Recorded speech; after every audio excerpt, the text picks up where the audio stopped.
Hello दोस्तों, मेरे YouTube channel पर आपका स्वागत है। तो चलिए कहानी शुरू करते हैं। कहानी अच्छी लगे तो प्लीज़ चैनल को लाइक और शेयर करें। शारंग बिरला में शोभित विकल्प की बात पर अपना सिर हिलाते हुए बिल्कुल सही, नजरें चुरा रही है, मतलब झूठ बोल रही है। आदित्य उन दोनों की बात सुनकर शोभित की आंखों में आंखें डालकर बोली, नजरें नहीं चुरा रही, मुझे नहीं पता वो आप ही कहाँ है। इतना कहकर आदित्य फिर से अपना नाश्ता जल्दी जल्दी करने लगे। रचना उन दोनों के बीच में आते हुए आदित्य से बोले, अदिति रचना की आवाज़ सुनकर छोटा सा मुंह बनाते हुए, मुझे पक्का नहीं पता माँ वो कहाँ है, कहाँ पर है। वो कह रहा था कि उसे कहीं जाना है, लेकिन मुझे नहीं बताया कि कहाँ पर जा रहा है। जिसे सुन रचना अदिति को आईब्रो चढ़ाकर देखने लगी, जिसे देखकर अदिति शोभित की तरफ देखते, सब आपके कारण हो रहा है। जिसे सुनकर शोभित हैरान होते बोले, मेरे कारण? अदिति शोभित की बात अपना सिर हिलाते हुए बोली, हाँ आपके कारण, मुझे नहीं करना नाश्ता। इतना कहकर अदिति आखिरी सैंडविच का टुकड़ा मुंह में भर लेती है और कुर्सी से उठ जाती है। शोभित अदिति के उठने पर उसकी तरफ देखते हुए बोली, कुकुन। अदिति अपना बैग उठाते हुए शोभित की बात पर बोली, मैं पक्का आपसे बात नहीं करूंगी, मैं जा रही हूँ हॉस्पिटल, और जब तक हमारी शादी की तारीख नहीं निकल जाती मैं भूख हड़ताल पर बैठूंगी। अदिति की धमकी को सुनकर सभी हैरानी से उसे देखने लगे, जिसे इग्नोर कर अदिति पैर पटकते हुए बाहर की तरफ चली जाती है।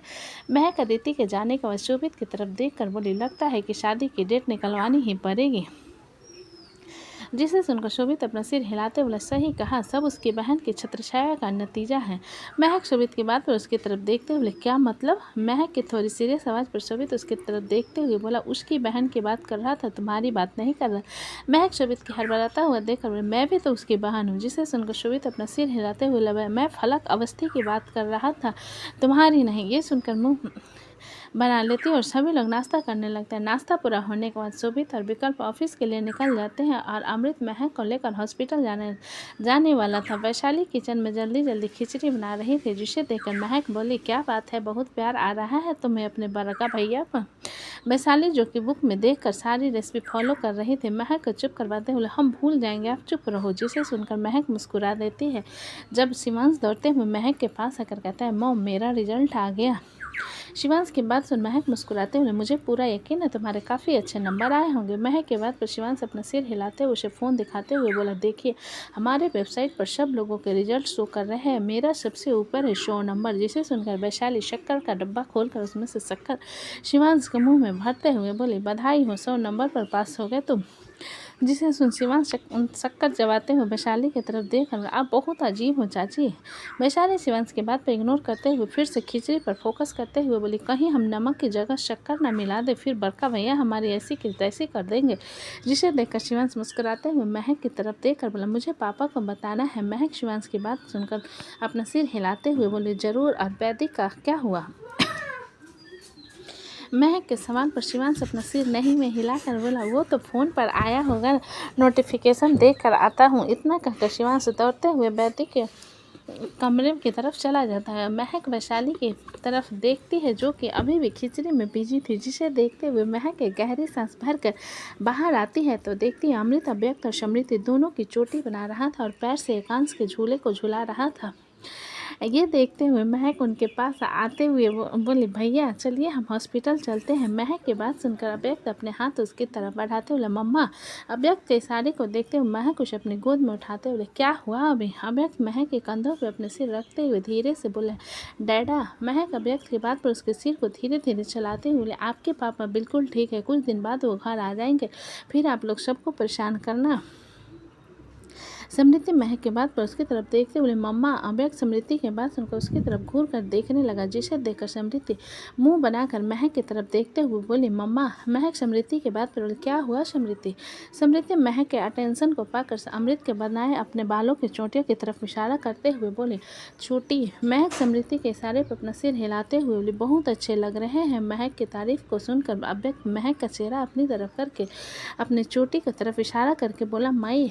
महक अव्यक्त के इशारे पर अपना सिर हिलाते हुए बोली, तुम्हारे भी अच्छे लग रहे हैं। जिसे सुनकर अव्यक्त खुश हो जाते हैं और समृद्धि की तरफ घूर कर देखता है, जिसे समृद्धि इग्नोर कर देती है। तो अमृत उन दोनों के झगड़े के देखते हुए महक से कहता है, चलो महक।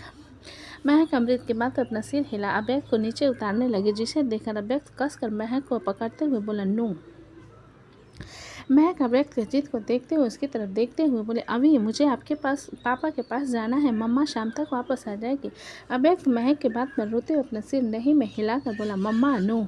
ये देखकर महक थोड़ी परेशान होकर अमृत की तरफ देखते हुए बोली, भैया ये जिद कर रहा है। जिसे सुनकर अमृत एकांश की तरफ इशारा करते हुए महक से बोला, और इसे छोड़कर भी नहीं जा सकती, ये तो और तेज रोता है।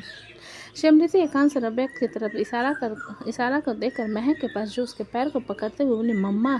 जिसे देखकर समृति से बोला, समृति बच्चा वैशाली घर में है ना, उसके साथ रहना। समृति अमृत के बाद अपना सिर नहीं में हिलाकर महक की तरफ देखते हुए रोते हुए बोली, मम्मा। तभी वैशाली टिफिन बॉक्स लेकर वहाँ आते हुए महक से बोले, हमने इतनी मेहनत से खिचड़ी बनाया है, आप बिना लिए कैसे। ये कहते हुए उस समृति को तरफ देख उसे घूरते हुए, तुम काहे रो रही हो। महक वैशाली की डांट भरी आवाज़ को सुनकर बोले, तीनों बच्चे रो रहे हैं कि उन्हें अस्पताल जाना है। जिसे सुनकर वैशाली अमृत की तरफ देखते हुए बोली, एक काम करते हैं, तुम और हम चलते हैं भैया के पास, सिद्धू को भी देख लेंगे हम और सबके यहीं छोड़ देते हैं दीदी के पास। अमृत वैशाली के बात पर महक की तरफ देखते हुए, तुम्हें कोई दिक्कत तो नहीं है महक। महक अपना सिर जल्दी में नहीं हिलाकर बोली, मुझे कोई दिक्कत होने लगी मैं शाम को चली जाऊंगी, अभी आप लोग चले जाओ, तब तक इन लोगों को मैं संभाल लूँगी। महक की बात सुनकर अमृत अपना सिर हिला देता है और वैशाली के साथ अस्पताल के लिए निकल जाए। उन लोगों के जाने के बाद महक समृति और अव्यक्त की तरफ देखते हुए, मैं नहीं जा रही हूँ हॉस्पिटल, चलो कमरे में। तभी वहाँ पर शिवांश दौड़ते हुए आ जाता है और उसके साथ वैदिक भी दौड़ा चला आता है। शिवांश महक को घर में देखकर खुश होते हुए, आप हॉस्पिटल नहीं गए। महक अपनी गोद में चढ़े अव्यक्त और नीचे खड़ी समृति की तरफ इशारा करते हुए, ये दोनों जाने देना तब जाऊंगे, इसलिए वैशाली को भेज दिया। जिसे सुनकर वैदिक जाकर एकांश को अपनी गोद में उठाते हुए महक से बोला, अच्छा किया भाभी, चलिए हम लोग गेम खेलते हैं कमरे में। वैदिक के बाद पर शिवांश समृति को अपनी गोद में उठाते हुए वैदिक से, मैंने देखा है मम्मा बहुत अच्छा डांस करते हैं, वो हमें डांस करके दिखाएंगे। शिवांश की बात सुनकर महक अपना सिर नहीं में हिलाते हुए, नहीं शिव ये तुम क्या कह रहे हो। महक की बात को इग्नोर करते हुए शिवांश बोला, मैं बिल्कुल सही कह रहा हूँ, आप हमें डांस सिखाओगे। वैदिक शिवांश की बात पर महक की तरफ देखते हुए बोला, शिव अगर इतनी जिद कर रहा है तो चलिए ना भाभी, हमें डांस सिखाइए। सिटी हॉस्पिटल में मृत्युंजय बड़ी बेशर्मी से महक के आने का वेट कर रहा था और जानबूझकर आकर सुधांशु के वार्ड में बैठा उसे परेशान करे जा रहा था, जो कि चुपचाप बिस्तर पर लेटा हुआ था। सुधांशु अपनी आधी खुली आंखों से मृत्युंजय की तरफ देखते हुए धीरे से बोला, क्या हुआ। मृत्युंजय सुधांशु के सवाल पर उसकी तरफ देखते और, तुम्हारी बहन अभी तक नहीं आई यार। जिसे सुनकर सुधांशु धीरे से बोला, इतनी एनर्जी आप में कहाँ से आती है। सुधांशु के बाद मृत्युंजय अपने होठों पर एक शरारती मुस्कान निकाला, मेरी एस्टेमिना अपनी बहन से पूछना, बहुत ताकत है मुझ में। मृत्युंजय के शरारत भरी आंखों को देखते हुए सुधांशु हल्का सा मुस्कुरा कर, मेरी एस्टेमिना अपनी बहन से पूछना। मृत्युंजय सुधांशु की बात पर अपनी आंखें छोटी कर, क्या कहा तुमने। सुधांशु मृत्युंजय के चेहरे की रंगत को देखते हुए हंस कर, हाँ, आपका चेहरा देखो फ्यूज बॉल की तरफ हो गया है। मृत्युंजय सुधांशु की बात पर से 2 मिनट घूरने के बाद हल्का सा मुस्कुराकर, अच्छा लग रहा है, बोर हो गया था तुम्हें चुप देखकर। यह सुनकर सुधांशु अपना सिर हिलाता, मेरी बीवी कहाँ है। मृत्युंजय सुधांशु की बात सुनकर मुँह बनाते हुए, ठेका लेकर रखा है तुम्हारी बीबी का। सुधांशु मृत्युंजय की बात सुनकर कुछ कहता उससे पहले ही वहाँ वार्ड का दरवाज़ा खुलता है और वैशाली टिफ़िन बॉक्स लेकर अंदर आते हुए कहती है, हम गए थे आपके वार्ड में और आप यहाँ पर आकर अपने साले से बतिया रहे हो। वैशाली के बात सुनकर मृत्युंजय उसकी तरफ देखते हुए बोला, एग्जैक्टली, क्योंकि मुझसे बतियाने के लिए तुम नहीं थी ना, इसलिए अपने साले से बतिया रहा था। ये कहते हुए मृत्युंजय दरवाजे की तरफ देखने लगा, जिसे देखकर वैशाली उसके सामने टिफ़िन बॉक्स रखते हुए, आपकी बीबी नहीं आई है। जिसे सुन मृत्युंजय एकदम से बोला, क्यों, वो ठीक है ना, और मेरे बच्चे। मृत्युंजय की बात सुनकर वैशाली उसकी तरफ देखने के बाद पीछे से आ रहे अमृत की तरफ देखते हुए बोली, इतना ख्याल तो तुम नहीं रखते हमको जलन हो रही है। वैशाली की बात सुनकर अमृत उसकी तरफ मुंह बनाकर देखते हुए बोला, तुम्हारे लिए ना कितनी भी प्यार कर लो कम ही है, क्योंकि तुम्हें जलन होती है और वो ज़रूरी है तुम्हारे लिए। इधर भाभ्या और अतुल नाश्ता कर रहे थे जब अतुल फ़ोन में बात करते हुए भाभ्या के होठों का नैपकिन को साफ कर से इशारे से जाने का कह कर उठ कर लिविंग हॉल में चला जाता है। भाभ्या जाते हुए अतुल को देखने के बाद उसके बैग को लेने के लिए कमरे में चली जाती और उसके बैग को लेकर आते हैं तो देखते अतुल उसके आने का वेट कर रहा था। अतुल भाभ्या के आने के बाद उसके हाथ से अपना बैग लेकर उसके गाल पर हाथ रखते हुए बोला, मैं जा रहा हूँ, अगर मेरा काम जल्दी ख़त्म हो गया तो तुम अपना लोकेशन मुझे भेज देना, मैं तुम्हें पिकअप कर लूँगा।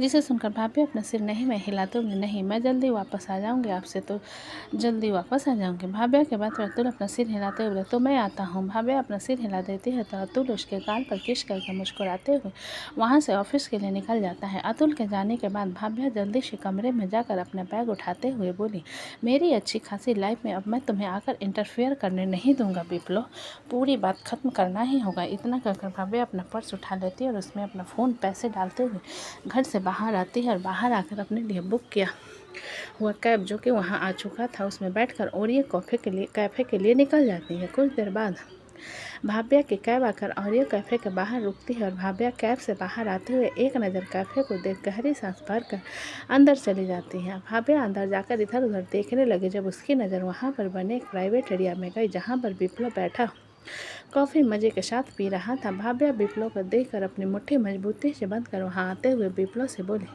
मुझे यहाँ क्यों बुलाया है?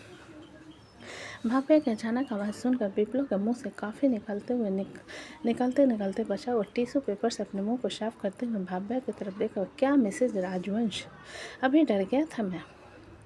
विप्लव के भाव्या को मिसेज राजवंश कहने पर उसे काफ़ी अजीब लगने लगा और वो अपने इमोशंस को कंट्रोल करते हुए विप्लव से बोली, मुझे यहाँ क्यों बुलाया है? विप्लव भाव्या के सवाल पर उसे सामने के चेयर की तरफ इशारा करते हुए, अरे ज़रा बैठिए, कॉफ़ी पिलाता हूँ, उसके बाद इत्मीनान से बात करते हैं। वैसे भी अपने पति से झूठ बोलकर ही आई होगी। जिसे सुनकर भाव्या अपने दांत पिसते हुए कुर्सी पर बैठकर, it's none of your business कि मैं क्या करके आई हूँ, तो मुझे बस ये बताओ कि मुझे यहाँ क्यों बुलाया। भाव्या का फ्रस्ट्रेशन भरे चेहरे को देख विप्लव हल्का सा मुस्कुराकर, प्रेगनेंसी में अक्सर लड़कियां जल्दी फ्रस्ट्रेट हो जाती हैं, मैंने अपनी भाभीियों को देखा इसलिए माइंड नहीं कर रहा है। इतना कहने के बाद विप्लव वेटर की तरफ देखता है जो कि उसे ही देख रहा था। उसे देखकर अपनी पलकें झपकाता है तो वेटर अपना सिर हिलाते हुए भाव्या के लिए कॉफ़ी लेकर आ जाता है। कॉफ़ी को देखकर भाव्या वेटर की तरफ देखते हुए बोली, मुझे नहीं चाहिए। वेटर भाव्या की बात पर विप्लव की तरफ देखने लगा जिस पर विप्लव उसे हाथ दिखाकर वहाँ से जाने का इशारा कर तो वेटर वहाँ से सिर हिलाते हुए वहाँ से चला जाता है। वेटर के जाने के बाद विप्लव भाव्या की तरफ देखते हुए इतना गुस्सा। भाव्या विप्लव की बात पर उसे देखते हुए, विप्लव तुम्हारा यूँ मुझे बुलाना मेरी शादीशुदा ज़िंदगी के लिए अच्छा नहीं है। विप्लव भाव्या की बात सुनकर हैरान होने की एक्टिंग करते हुए, व्हाट, ये तुम क्या कह रही हो? मैंने तुम्हें ब्लैकमेल करने के लिए नहीं बुला रहा। भाव्या विप्लव के बाद पर उसे घूरते हुए बोली, तो मुझे यहाँ पर क्यों बुलाया है तुमने? भाव्या के आकर को देखकर विप्लव व्यंग भरी मुस्कान के साथ ताली बजाते हुए बोला, क्लैप क्लैप क्लैप, क्या बात है, क्या लड़की हो यार तुम, मैंने अपनी पूरी ज़िंदगी में तुम्हारी जैसी लड़की नहीं देखी, सेल्फिश और ओवर कॉन्फिडेंट है। ये सुनकर भाव्या बुरी तरीके से विप्लव को घूरते हुए, मैं सेल्फिश और ओवर कॉन्फिडेंट नहीं हूँ, मैंने किसी से शादी की जिससे मैं प्यार करती थी। जिसे सुनकर विप्लव गुस्से में चिल्लाकर बोला, उससे प्यार करती थी तो मैं कौन था, तुम्हारे पार्ट टाइम जॉब का हिस्सा? विप्लव के चिल्लाने पर वहाँ सब पर बैठे सब लोग उसे देखने लगे जिसे देखते हुए भाव्या विप्लव को गुस्से में देखकर तमाशा क्रिएट करना बंद करो। विप्लव भाव्या के बात पर अपना सिर हिला वेटर की तरफ देखकर उसके हाथ दिखाता है। वेटर बिल लेकर वहाँ पर आ जाता है। ये देखकर भाव्या विप्लव की तरफ देखते हुए बोली, बात खत्म हो गई तो मैं जाना चाहती हूँ। विप्लव भाव्या के बात पर अपना सिर नहीं में हिलाकर बोला, बिल्कुल नहीं, तुम मेरे साथ फार्म हाउस चलोगे। ये कहते हुए विप्लव बिल पे कर देता है और अपने बैग उठाकर खड़ा हो जाता। वहीं भाव्या अपनी जगह पर बैठे विप्लव की तरफ देखकर बोली, मुझे तुम्हारे साथ कहीं नहीं जाना। विप्लव भाव्या की बात सुनकर एक गहरी सांस भरकर अपना फ़ोन निकाल उसे नंबर दिखाते हुए बोला, तुम्हारे हस्बैंड का नंबर है ना, करूँ फ़ोन उसे? विप्लव को ब्लैकमेलिंग को सुनकर भाव्या घबराई हुई नज़र से विप्लव की तरफ देखते हुए बोली, प्लीज़ ऐसा मत करो। विप्लव जिसके चेहरे पर कोई भी एक्सप्रेशंस नहीं थे, भाव्या के एक्सप्रेशंस को इग्नोर करते हुए बोला, जितना कहा उतना करो, चलो बाहर। इतना कहकर विप्लव उस प्राइवेट एरिया से बाहर आ जाता है और भाव्या के ना चाहते हुए उसके पीछे पीछे आ जाती है। विप्लव भाव्या के बाहर आने के बाद उसके लिए पैसेंजर सीट का दरवाज़ा खोलना है और तो भाव्या एक नज़र उसे देखकर पैसेंजर सीट पर बैठ जाती है। विप्लव भाव्या के बैठने के बाद दरवाज़ा बंद कर आकर ड्राइविंग सीट पर बैठ जाता है और अपनी गाड़ी वहां के पार्किंग लॉट से निकाल फार्म हाउस की तरफ भगा देता है। भाव्या अपनी उंगली को मलते हुए विप्लव की तरफ देखते हुए बोली, विप्लव अपनी गाड़ी की स्पीड और बढ़ाते हुए, मैंने जब तुमसे अपने दिल की बात कही सोचा कि मुझे मेरी पूरी ज़िंदगी मिल गई। तुमसे शादी करने के सपने देखने लगा था मैं, हमारे बच्चे के सपने देखने लगा था मैं, इतना प्यार करता था मैं तुमसे, लेकिन तुमने सब कुछ यूं ही भुला दिया क्यों भाव्या। ये कहते हुए विप्लव एक नज़र भाव्या की तरफ देखता है जो कि अपना सर झुकाकर बैठे हुए थे। जिसे देख विप्लव स्पीड थोड़ा सा कम करके आगे बोला, टूट गया था मैं जब मुझे पता चला कि मेरे भैया के एक्सीडेंट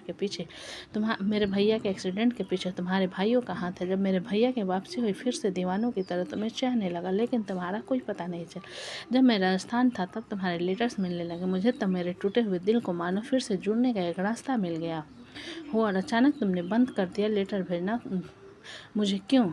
ये कहते हुए विप्लव एक नज़र भाव्या की तरफ देखता है जो कि खुद उसे हैरानी और कन्फ्यूजन के मिले जुले भाव के साथ देख रही थी। भाव्या के कन्फ्यूजन भरी आंखों को देखकर विप्लव उसकी तरफ देखते हुए बोला, क्या हुआ।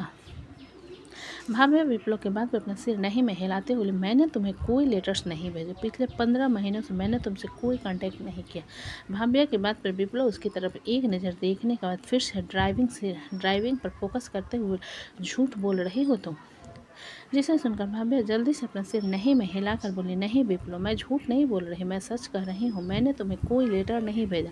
भाव्या की बात सुनकर विप्लव उसे घूरते हुए बोला, तो तुमने मुझे रिजेक्ट करके अतुल राजवंश से शादी क्यों की। क्या वो मुझसे ज़्यादा बेहतर है, क्या वो तुम्हें मुझसे ज़्यादा खुश रख सकता है, क्या वो तुम्हें मुझसे ज़्यादा समझ सकता है, बताओ मुझे। ये कहते हुए विप्लव के कार की स्पीड बढ़ती जा रही थी, जिसे देखकर भाव्या घबराई हुई नज़रों से विप्लव की तरफ देखते हुए, विप्लव ड्राइविंग पर फोकस करो प्लीज़, कार की स्पीड कम करो। लेकिन विप्लव की बात को इग्नोर करते हुए लगातार गाड़ी की स्पीड इतनी तेज कर देता है कि सामने से आ रहे ट्रक को देखकर भाव्या की मानो जान हलक में अटक जाती है और वो अपने दोनों कानों पर हाथ रखकर चिल्लाते हुए कहती है, विप्लव सामने देखो। जिसे सुनकर विप्लव अपनी गाड़ी साइड करके जल्दी से स्टीयरिंग संभाल लेता है, जिसे देखकर भाव्या की जान में जान आती है और वो डरी हुई नज़र से विप्लव की तरफ देखते हुए कहती है, मुझे यहीं उतारो, मुझे कहीं नहीं जाना तुम्हारे साथ। ये सुनकर विप्लव एक नज़र भाव्या की तरफ देखने के बाद अपनी गाड़ी की स्पीड थोड़ी नॉर्मल कर फिर से गाड़ी फार्म हाउस की तरफ भगा देता है। इस बीच दोनों चुप थे। जब उनकी गाड़ी आकर सारंग फार्म हाउस के सामने रुकती है, विप्लव गाड़ी से बाहर आकर गुस्से में दरवाजा जोर से बंद करता है तो भाव्या जो कि बाहर आ रही थी डर जाती है। विप्लव अपनी तरफ से आकर भाव्या के हाथ को पकड़े उसे लेकर सीधा फार्म हाउस के अंदर आ जाता है। वहाँ पर जितने भी सर्वेंट थे वो सभी उन लोगों को देखते हैं और अपने अपने काम में लग जाते हैं। जिसे देखते हुए विप्लव जोर से चिल्ला कर कहता है, 2 मिनट के अंदर मुझे यह पूरा फार्म हाउस खाली चाहिए।